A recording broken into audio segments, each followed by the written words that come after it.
Brothers and sisters, I'm grateful to be here with you today, representing the First Presidency and Quorum of the 12 Apostles, greeting the teachers of the church. I'm speaking to you from what I consider a sacred place, a church classroom.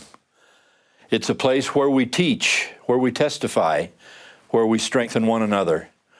Of course, it's not the only place where the gospel is taught. Learning and teaching the gospel of Jesus Christ begins in our homes through the week, long before we come to church on Sunday. And we certainly hope that it continues after we leave the meeting house.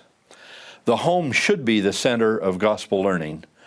But that doesn't diminish at all what happens in our church classrooms. For some, this may be the only place that they have the opportunity to share and testify among fellow believers.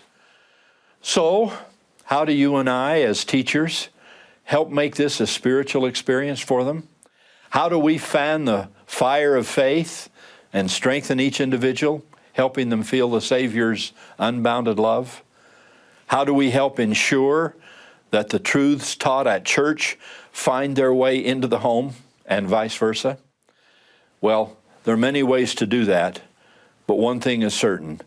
As fellow teachers, we can help each other succeed.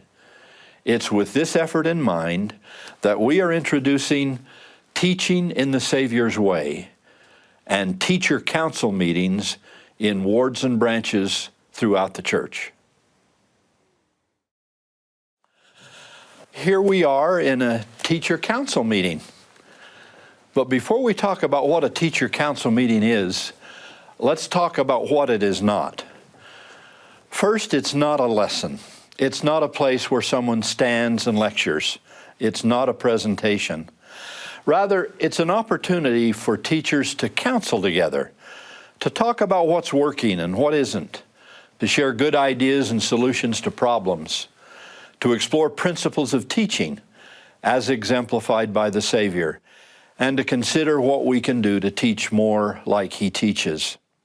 It can also provide an opportunity to try a new approach in a risk-free environment. In this booklet, Teaching in the Savior's Way, we can find all the details you'll need to know about teacher council meetings, when to meet, where to meet, who will lead the discussion, and what teachers might discuss.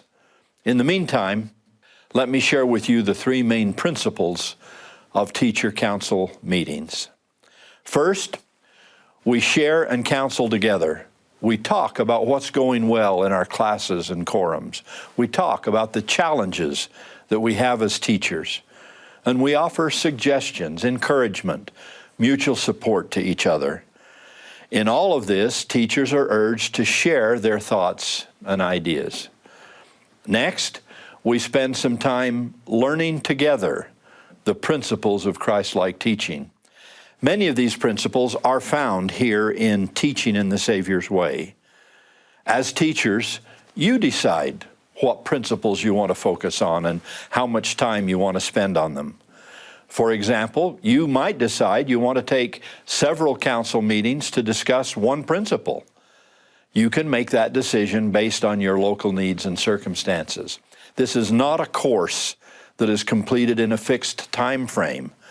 Rather, it continues monthly for as long as you wish to do so, as part of our ongoing quest to teach more like the Savior. These council meetings are more than just talking aimlessly. That's why an important part of each meeting will be the opportunity to practice and invite each other to apply what we've learned. This is when inspiring, uplifting discussions begin to make a difference in our teaching, in our classroom experience, and in the lives of those we teach. And finally, as we conclude the teacher council meeting, we take a moment to identify the principle we'll discuss next time, so that everyone has the opportunity to prepare. So, we invite you to follow these principles and hold your own successful teacher council meetings. As you do, it will become clear to you why the Lord is inviting all of us to teach better, to teach in the Savior's way. Friends, teachers, brothers and sisters, we love you. We have the utmost confidence in you as one who's been called to teach the gospel of Jesus Christ. What a privilege that is. Remember Paul's testimony. First apostles, secondarily prophets, thirdly teachers. And also remember what our beloved prophet, President Thomas S. Monson, has frequently reminded us. Whom the Lord calls, He qualifies. And when you're on the Lord's errand, you're entitled to the Lord's help.